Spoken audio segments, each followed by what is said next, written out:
The ship appeared on a Tuesday morning, and nobody was ready for it. One moment, the sky above the Nevada desert was empty, blue and flat and ordinary, the way Nevada skies always were, wide, hot, and full of nothing interesting. Then the air shifted, a low hum pressed through the ground, through the soles of boots, through the chest of anyone standing outside long enough to feel it.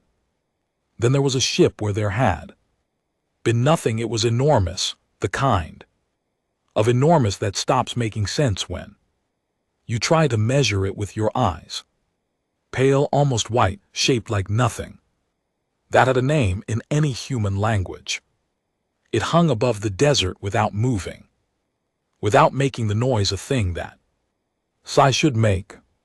It just sat there, steady like it had always been there. And the sky had only now decided to show everyone. Commander Cole Riker was eating a granola bar when it appeared.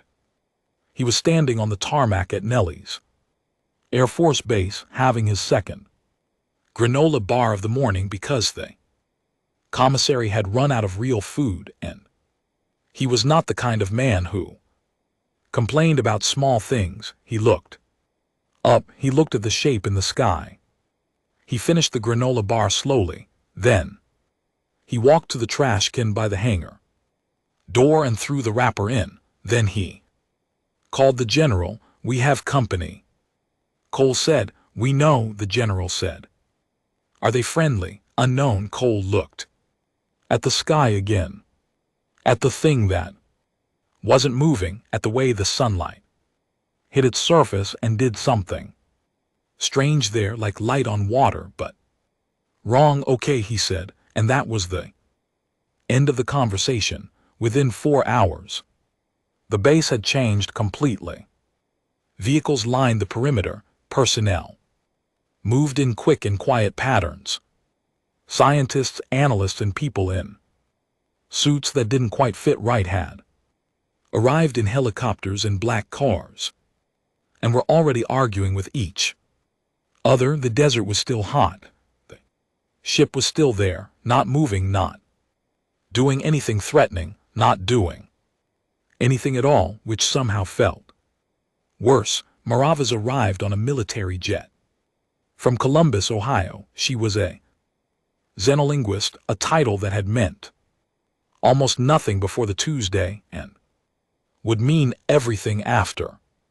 She came down the steps with a yellow legal pad, a coffee thermos, and the look of someone who had been asleep 3 hours ago and was not fully sure this was real. She sat down beside Cole on the tarmac without introducing herself. He didn't ask who she was. She didn't explain. She uncapped her pen and started writing things down, looking up at the ship every few seconds. "You nervous?" Cole asked after a while. "Professionally curious," she said without looking up. "That's a yes, that's a shut up, Commander." He liked her immediately. It was inconvenient. They sat like that for 6 more hours. The ship didn't move, nobody approached it. The perimeter felt natural, like something everyone had agreed on without speaking, that this was not a thing you walked up to.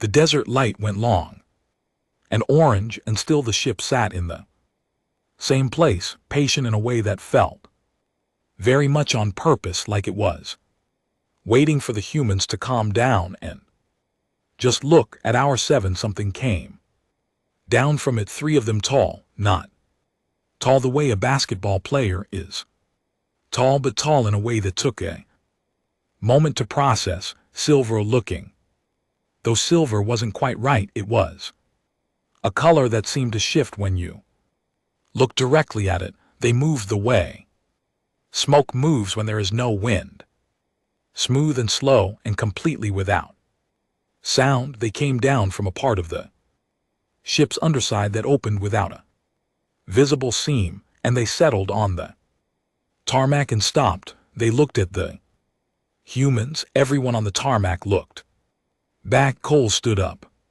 He walked forward. Slow, steady, the way he walked into rooms he wasn't sure about. He stopped. About 15 ft from the tall one in the center, the tall one turned its face toward him. Whatever happened in Cole's chest when their eyes met, he would spend the next 3 years refusing to describe to the debriefers. He would only ever say it was not comfortable. The tall one spoke. The sound was not exactly sound. It came through the ears, but also somewhere else, somewhere Cole could not name, and it moved through the body the way a low note moves through the body when someone plays it too close. He could not understand any of it. Mara stepped forward, legal pad open. She had one ear tilted up and she was already writing. She listened for 11 minutes.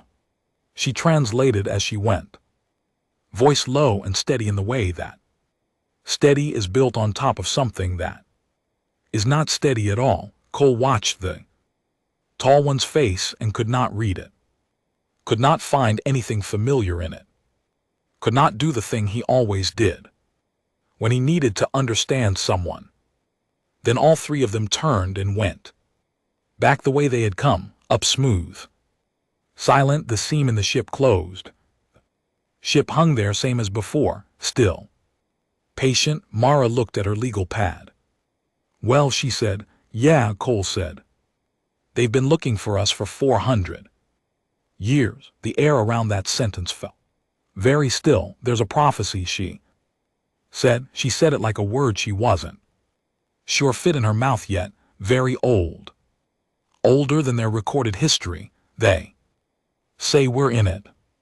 Cole looked at the sky, at the ship, at the trash can where his granola bar wrapper was sitting.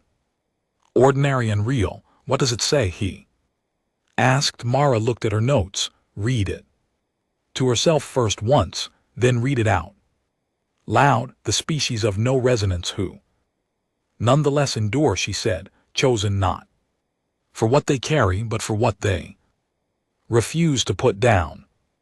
A beat of silence. They believe we are the chosen species, she said, the ones meant to stand at the end of the galaxy's longest war and hold the line.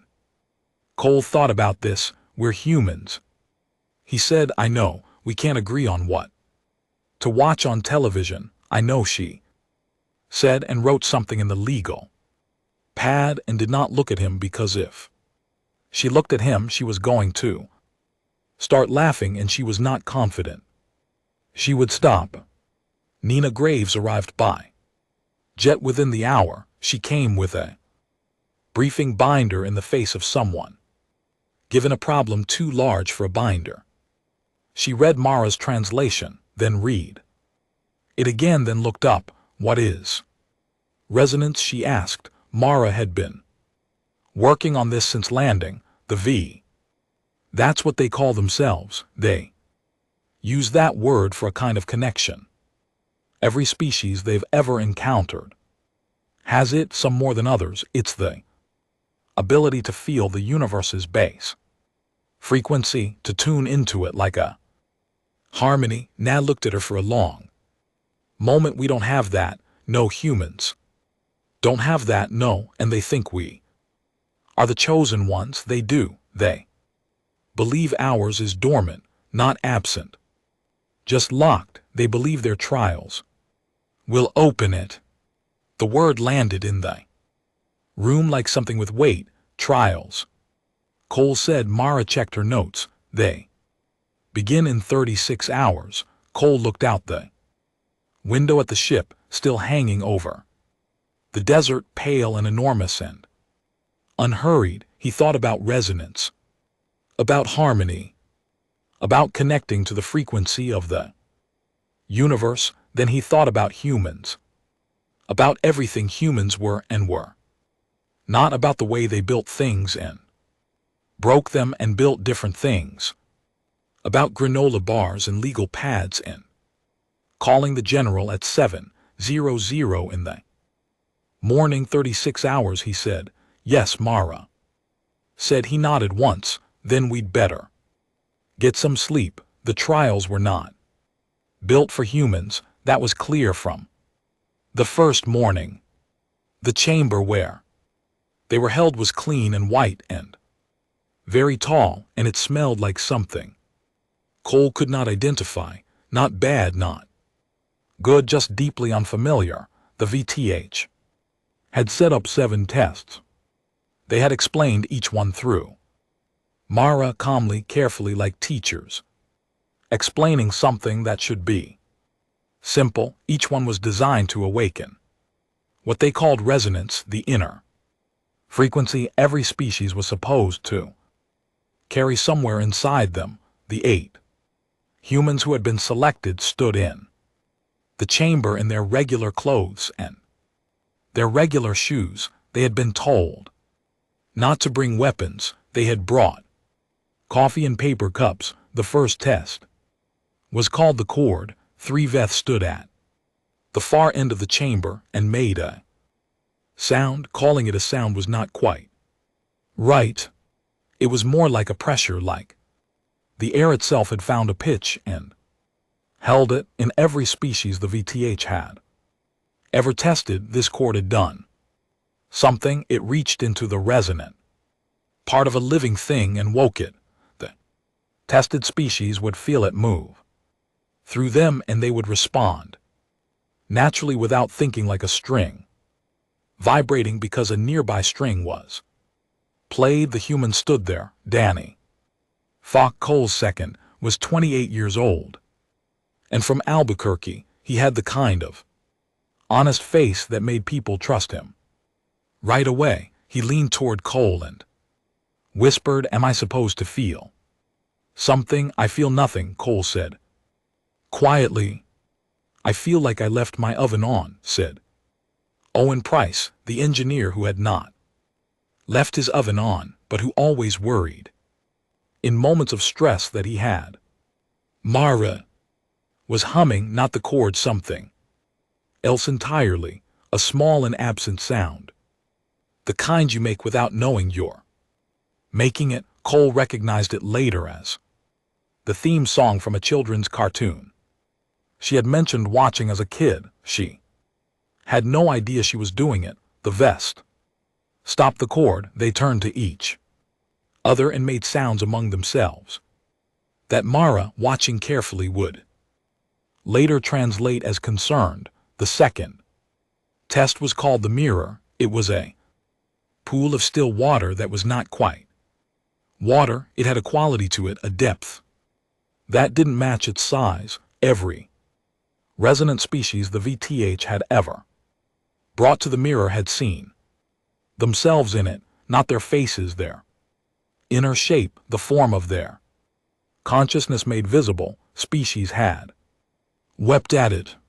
Species had dropped to their knees. One species, the Veth said, had stood in front of it for 6 hours without moving. Owen Price looked into the mirror for 40 seconds, then straightened up. "Is it broken?" he said. The pool showed him nothing. It showed Cole nothing. It showed Mara nothing. It was built to read something that was not there to read. Cole moved aside and let Danny step up. Danny looked for a long time, longer than the others. When he stepped back, his face had changed. "You okay?" Cole asked. Danny was quiet for a moment. "I don't know," he said. "I think I saw something." "What?" "My brother's truck," Danny said. "The blue one from when we were kids." He stopped. "He's dead." Cole said. Nothing there was no sentence that fit inside that sentence. The Veth conferred again after the mirror, longer this time. "See, the one who had been appointed to work directly with the humans came forward and spoke, and Mara translated. They were going to continue. They remained hopeful. The resonance might open under different conditions. They moved to the third test, and the fourth and the fifth. Each one was different. Each one had a history, a legacy of species opening up under it, blooming like the VTH kept saying. The way a flower opens, the VTH had a fondness for that image. Cole found it relentlessly poetic and said nothing. The humans failed every single one. They failed with effort. Cole pushed through a physical trial that left his shoulder bruised for a week and didn't stop until someone told him to. Owen found a shortcut through a movement sequence that was not intended to have a shortcut, and got through it faster than any previous species through a gap on his hands and knees, which was also not the intended method. Mara made it 3/4 of the way through a test that required standing still in a frequency field before she sat down on the floor with her hands on her knees. Okay, she said to the air. Okay, so that's what that is, she said it the way you talk to a wall you just ran into, respectful, acknowledging. From the observation platform above the chamber, Nina Graves stood beside Sek and watched. They're trying, Nas said. SK looked down at the 8 humans below. The movement of those silver features was something Nena was only beginning to understand. She studied it, filed it away. She did not know yet what that expression was. She would find out later. It was pity. After the 5th trial on day 3, Cole called a meeting in the prep room. The Veth had provided folding chairs because they had learned quickly that humans needed chairs. The humans sat in them and looked at the table and at each other. We're not passing, Cole said. No, Owen said. We're not going to pass. Nobody argued. Nobody tried to make it sound better than it was. The resonance thing, Cole said, looking at Mara. Can we fake it, learn to perform it? Somehow, Mara had been working on this question since day 1. She had pages of notes. No, she said, I've tried to understand it well enough to copy it. And I can't. It's not a skill. It's not a behavior. It's, as she paused, it's something you're made of. Either it's in you or it isn't, and it isn't in us that sat in the room. So what happens, Danny said quietly, when we fail? Mara looked at the table. She had asked Sek this question that morning. She had written the answer down. She had not shared it yet because she had been looking for a gentle way to say it, and she had not found one. The prophecy moves on, she said. They keep looking for a different species. Yes, Cole looked at the ceiling. The vet ship hummed somewhere above them. Patient, certain. We have 4 more trials, he said. Cole, 4 more. We go back and we do 4 more. He looked around the room at Owen, who was already nodding slowly, at Danny turning a coin between his fingers, a quarter old and worn, at Mara with her legal pad open on her lap. We don't stop in the middle. That's not what we do. It was not a speech. He did not mean it as one. He said it the way you say a plain fact, flat and without decoration, the way a road is flat, not needing to justify being there. Owen nodded. Danny nodded. Nas, standing in the doorway, nodded once and said nothing and went to find SCK. Mara wrote something in her legal pad and did not nod, but she also didn't stand up and leave. They went back the next morning. They failed the 6th trial with full effort and no self-pity. The 7th trial was a listening exercise, lying still on the floor and opening to the universe's frequency. The vest dimmed the lights. They played the chord again, softer. They waited.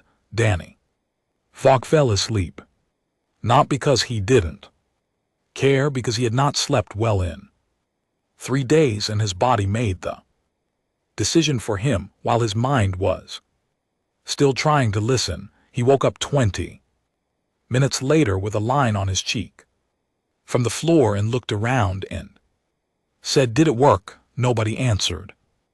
The V conferred for a very long time.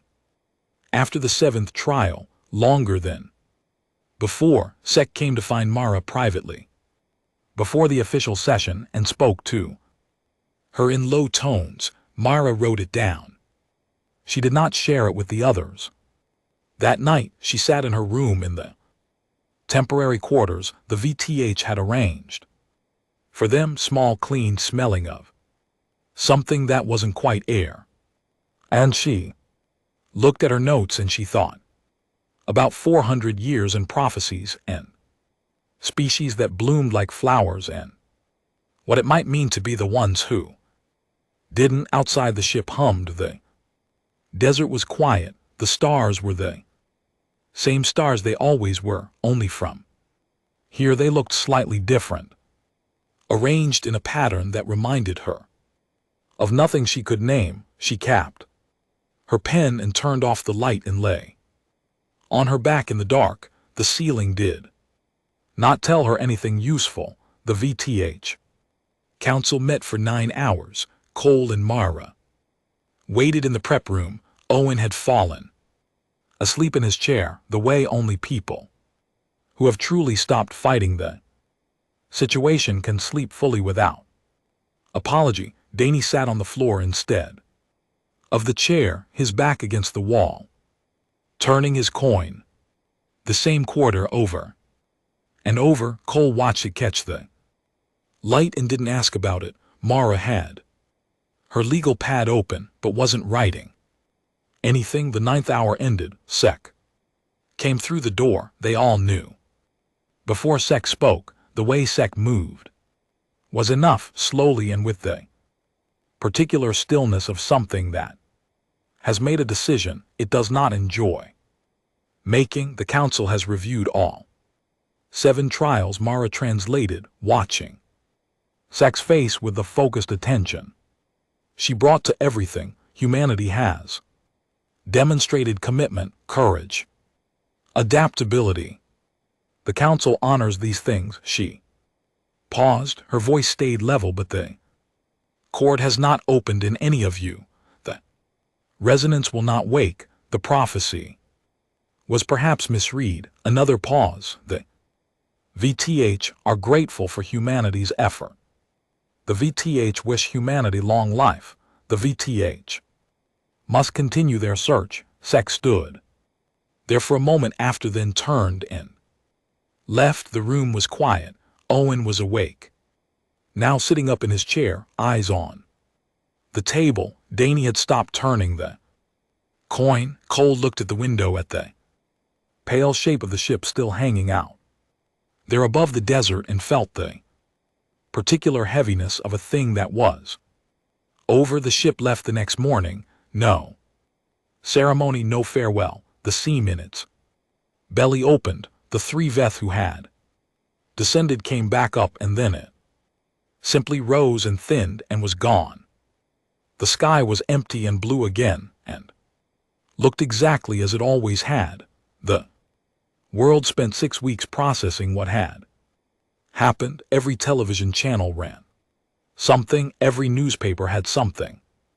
Above the fold, religious leaders gave statements. Scientists gave different statements. Online, people argued and then argued about the arguing. There was a meme cycle that started as a joke and turned somewhere in its 3rd week into something that didn't quite feel like a joke anymore. Images of the 8 humans in the V chamber failing trial after trial, with captions that were funny and then weren't. Cole gave 3 debriefs. Then he requested formally and with specific language to give no more.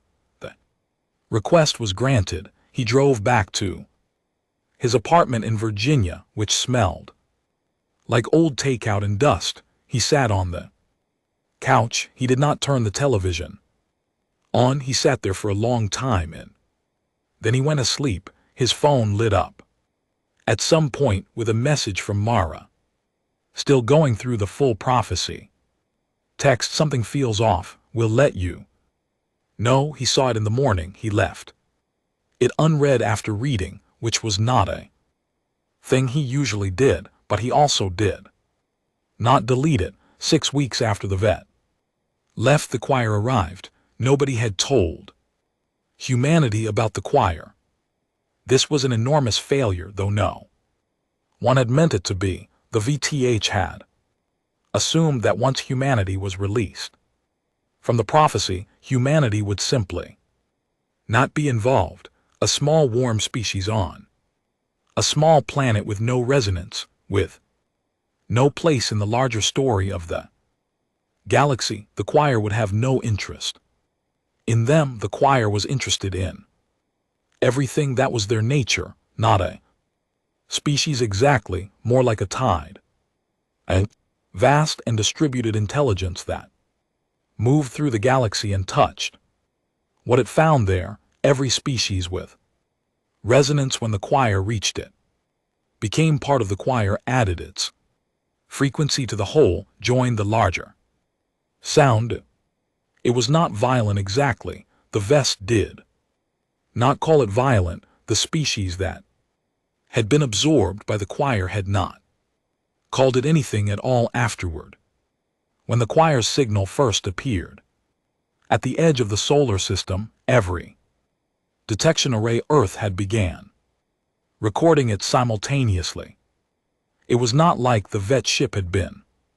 The vet ship had been a presence, solid, waiting. The choir's signal was everywhere at once, a hum that came from no single direction and seemed to come from inside the instruments themselves. It made people feel calm, which was the most frightening thing about it. The VTH protocol, when the choir arrived somewhere, was to pull back to shielded space, to hold position and wait. Their own collective resonance, properly arranged, created a kind of interference the choir could not absorb. They had done this many times. In doing it, they had survived. Other species, the ones without shielded fleets, had joined the choir before anyone could help them. The math was not good, but it was consistent. 40 vet ships received the alert and moved to their positions in shielded space. This was the protocol. This was what you did. This was how things worked. What happened next was not in any protocol. The humans started putting together a response. Cole heard the alert the same way everyone did, through his phone, through the news, through the strange low vibration in the air that people described but could not explain. He was in his Virginia apartment. He sat up. He looked at the ceiling. Then he called. Owen. Owen answered on the second ring. He was in his garage in Tucson working on a carburetor. There was music playing in the background, something with a lot of guitar. You seeing this? Cole said. Yeah, Owen said. The Veth ran. Yeah. The choir just absorbed 3 of our satellites. The signal came back different from all of them. Just different. I know, Owen said. A sound of something metal being set down. I've been looking at the choir signal since the V left. After the trials, just studying it. A pause. Its frequency base, the whole absorption thing. It finds resonance and it pulls it in and makes it part of itself. Cole waited. We don't have resonance. Cole said. No. Owen said. We don't. The music in the background shut off, but we make a lot of noise. Cole sat with that for a moment. What kind of noise? He said. Every kind. Owen said. Radio, microwave, cell signals, television, data. We've been transmitting into space since the 1800s. We are the loudest thing in this sector of the galaxy by a very, very large margin. No other species has anything like it, because no other species spent 130 years screaming into the dark before they knew anyone was listening. Cole stood up. He walked to the window. The sky outside was ordinary, blue and clear and giving. Nothing away, Owen, he said. Yeah. What happens when you play noise through a frequency-based system? Owen was quiet for a moment, then he said, it's not good for the system. How not good? Imagine trying to hear a conversation. A room where someone is running every appliance in the house at full volume at the same time. Cole looked at the ordinary sky. Every transmitter on Earth, he said slowly. All at once. Coordinated.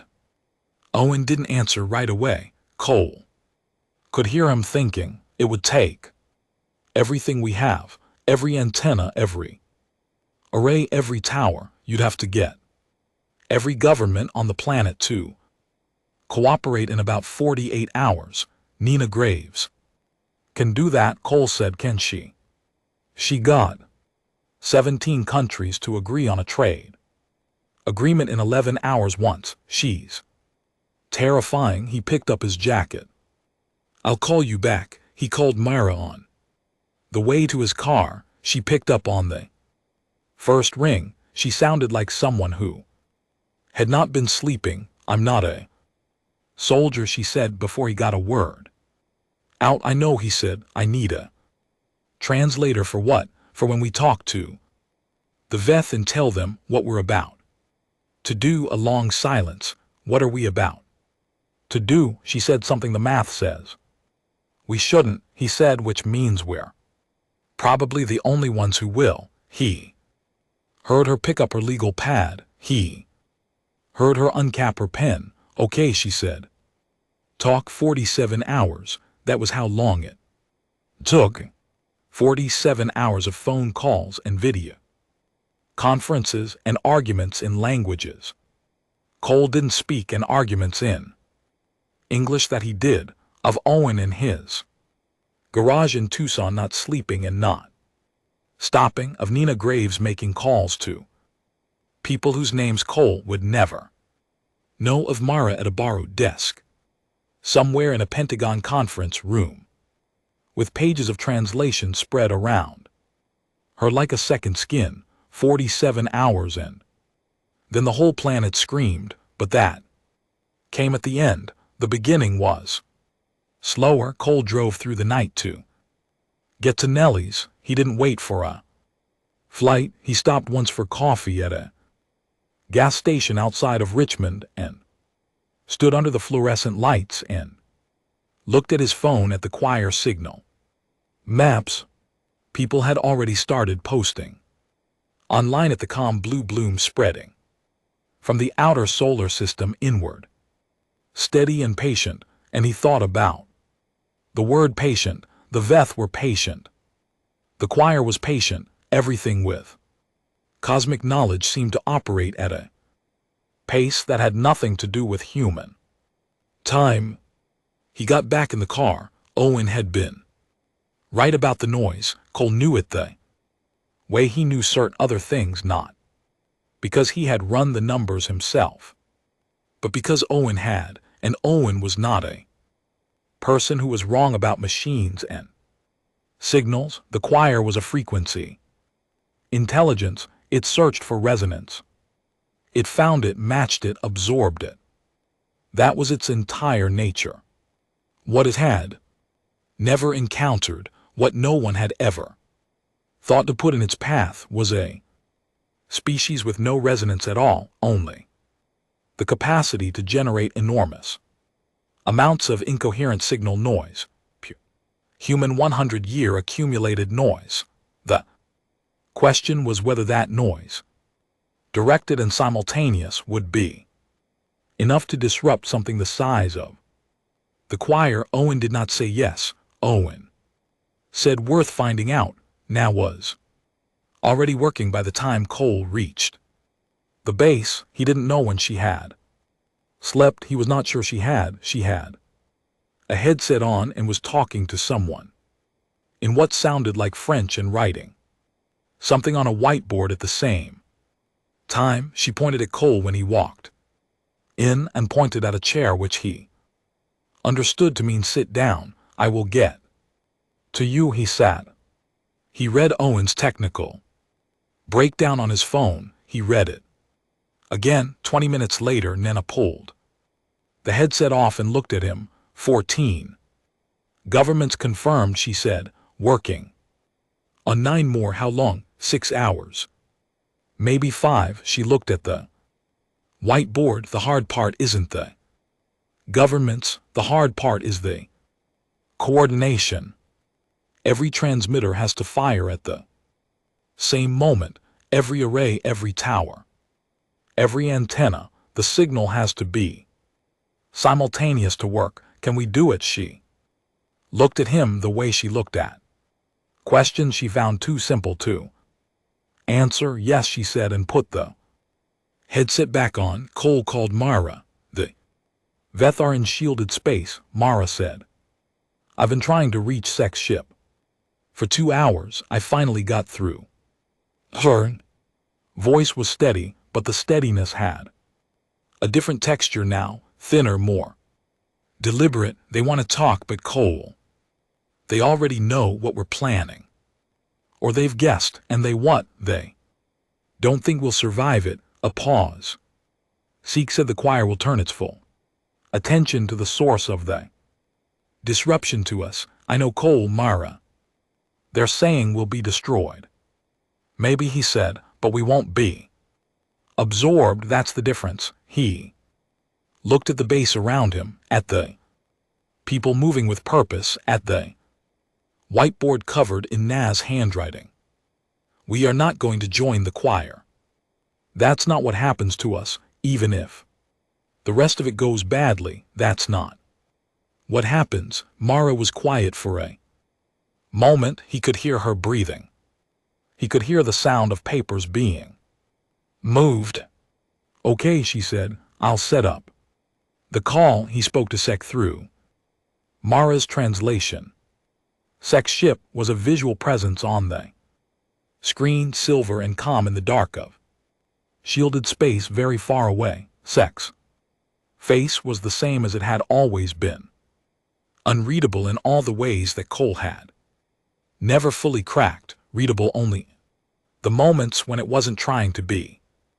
You have no resonance, Sek said through Mara. You cannot harmonize.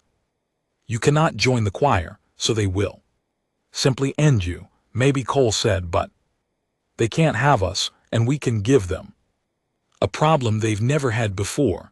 What problem? Noise. Cole said, we are the noisiest species you have ever met. You said so. Every species the choir has encountered as resonance, something it can match, something it can absorb. We have the opposite. We have 130 years of radio signals and television and data and every other kind of garbage we've been throwing at the sky all at once, all at the same time, pointed right at them. Sek was quiet. The math, Sek said, finally, does not support your survival. Our math, Cole said, has always been terrible. On the screen something moved on Sek's face. Cole still couldn't read it. He filed it away. Danny Falk was in the room behind Cole, leaning against the wall. He had been there for an hour. He was turning his coin again, the worn quarter, not looking at the screen, just turning it over and over, the way person turns something when they're thinking about something else entirely. Cole didn't say anything to him. Danny didn't say anything either. That was fine. The signal went out at 3:14 in the morning. Every transmitter on the planet, every broadcast antenna, every satellite array, every weather station with a dish pointed at the sky. A man in rural Montana who had no idea what any of this was about, but had been told by a voice on the phone that he needed to flip a specific switch at a specific time, and who flipped it right on schedule, because that was the kind of man he was. Radio towers on 6 continents, undersea cables that Owen had spent the last 30 hours with a small and exhausted team rerouting, a pirate radio station in Louisiana that had been called by someone who somehow had their number, told simply that their country needed them, and which was absolutely not going to sit this one out. The earth did not whisper. The earth did not speak. The earth screamed. 130 years of accumulated human noise. Every frequency it had ever learned to use, compressed and simultaneous and enormous and wild and utterly without harmony. Sports broadcasts from 1952. The telemetry of the Voyager probe still out there in the dark. Emergency signals, love songs, arguments, advertisements, data packets, weather readings, the very first radio transmission ever sent into the sky, faint and ancient and still somehow part of the storm, all of it at once. The choir had not been disrupted in 4,000 years. In the 40 Veth ships in shielded space, instruments recorded what happened next. The choir's signal, which had been steady, which had been advancing, which had been doing what it always did, changed, broke rhythm. The distributed consciousness that spanned the width of several star systems tried to process a signal that could not be processed, tried to match a frequency that was not a frequency, tried to harmonize with something that had never learned to harmonize with anything. The hesitation lasted 7 of a second for something the size of the choir. 7 of a second was a seizure. In the command room at Nellie's, every screen went white for a moment. Then the choir's signal mapped the calm blue bloom that had been spreading inward, stopped, contracted, pulled back the way something pulls back from a heat it didn't expect. It kept pulling back. 3 minutes later, the choir signal left the solar system. The transmitters ran for 10 more minutes. Nobody gave the signal to stop them, so they ran. Then they went quiet one by one, slowly, the silence coming back in pieces across every continent. The quiet felt enormous, like the moment after a very loud sound when the room still rings. Cole sat in the command room in the ugly pale light of early morning. Owen was across the room, sitting on the floor with his back against the wall, still holding the circuit board he'd been working with all night. His eyes were closed. He might have been asleep. Cole said. Yeah, Owen said without opening his eyes. Did we just? Yeah, Owen said. I think we did. Danny Falk was still in the corner. The coin had stopped turning. He was holding it flat in his palm, looking at it. Cole looked at the silent screens of the signal maps that showed empty space where the choir had been, at the window where the Nevada sky was just beginning to go, the pale gray color that comes before morning. Nobody said anything else for a long time. Nobody needed to. Mara had been wrong about one word.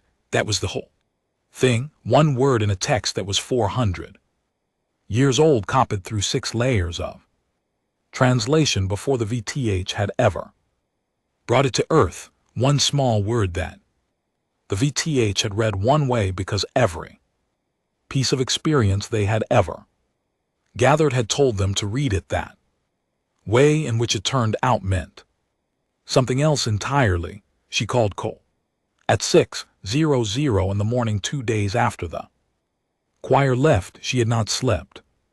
The empty cereal bowls in her apartment had multiplied to a number she had stopped counting. She had pages of printed translation spread across every surface of the room, some of them taped to the wall. Her yellow legal pad had 2 pages left. Cole answered on the 3rd ring. He sounded like someone who had been awake for a long time and had then slept for a short time and was not sure which state he was currently in. Listen, Mara said. Listening, he said, the species of no resonance who nonetheless endure. She read from her notes. She had written this line so many times in the last 2 days that the paper had started to wear thin under it. The Veth translated no resonance as an absence, a lack, the thing missing from us, the gap where the frequency should be. She paused, but in the original language, the syntax is different. It is not describing something missing. It is describing the nature of the thing itself. Cole was quiet. The species whose frequency is not resonance, she said. Not we have no resonance. But what we have is not resonance. Different thing entirely. Something that has no Veth word for it because the Veth have never encountered it. Something they read as an empty space because they had no category for what it actually was. She heard him sit up. She heard the particular sound of a man who has just understood something he should have been told earlier, and the second part she said, chosen not for what they carry, but for what they refuse to put down. She took a breath. The Veth read, that is stubbornness, persistence, the human habit of keeping going, which is true, but it's not the full meaning. The original word, the one translated as refu, it's closer to cannot imagine. Her voice shifted. She was working to keep it level, chosen because they cannot imagine putting it down, not a choice, a nature, not that we choose to keep going, but that the idea of stopping is genuinely structurally not available to us. Cole said nothing for a moment. We were always the answer, Mara said. They were just solving for the wrong question. The line was quiet for a long time after that.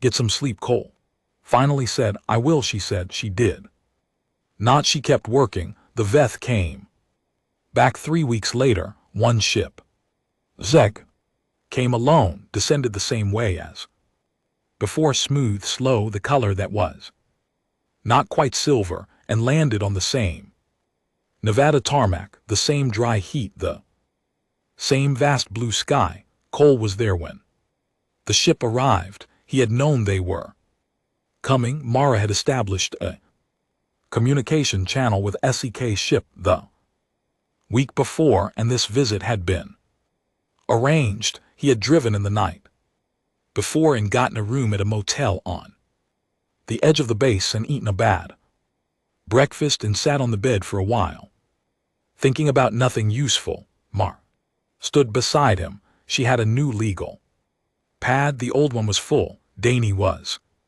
there, a little behind them, hands in his pockets. No coin. He had put the coin away the morning after the choir left. Cole had noticed, but not said anything. Sek stood on the tarmac and looked at them. Cole looked back and still could not fully read that face, but he could read it better than he used to. He had been practicing. Sek spoke for a long time, longer than on the first day. Myra translated. The council had reviewed the instrument recordings from the moment the choir retreated. They had reviewed them many times. They had also, at Mara's request, she had sent the analysis to SEK's ship 10 days earlier, reviewed the original prophecy text in its oldest surviving form, not the 6th translation copy, the original. They had found the word. The council offers the debt of misreading, Mara said, translating carefully. They do not have a word for what humans would call an apology. The closest thing is this phrase, the debt of misreading. It means we read wrongly and caused harm by reading wrongly, and that harm belongs to us. Cole nodded slowly. Tell them we accept it, Mara translated. Sek responded. They want to understand something. Mara said they want to No, the VTH in shielded space watched. Everything. They watched the choirs. Signal advance. They watched the human. Transmitters come online. They watched. The choir withdraw. She looked at Cole.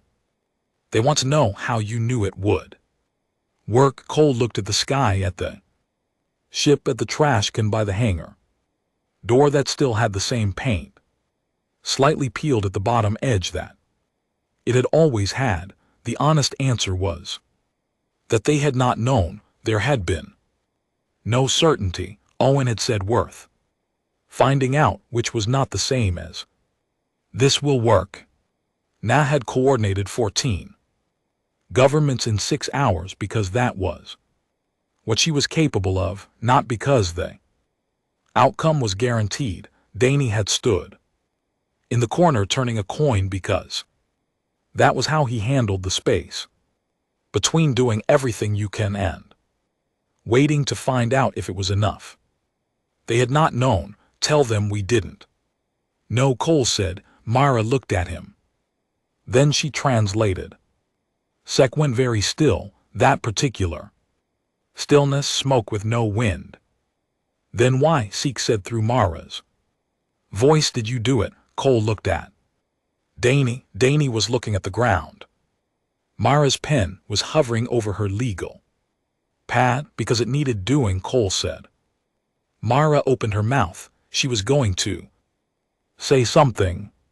He could see her working through it, looking for the more careful version, the diplomatic version, the version that would carry weight in a 400-year-old prophecy tradition. She closed her mouth. She translated it as it was because there was no better version, because the more careful version would have been a smaller version, and this was not a moment for smaller. Sek stood in the Nevada light and was quiet for a long time. Then the silver features moved. It was a small movement.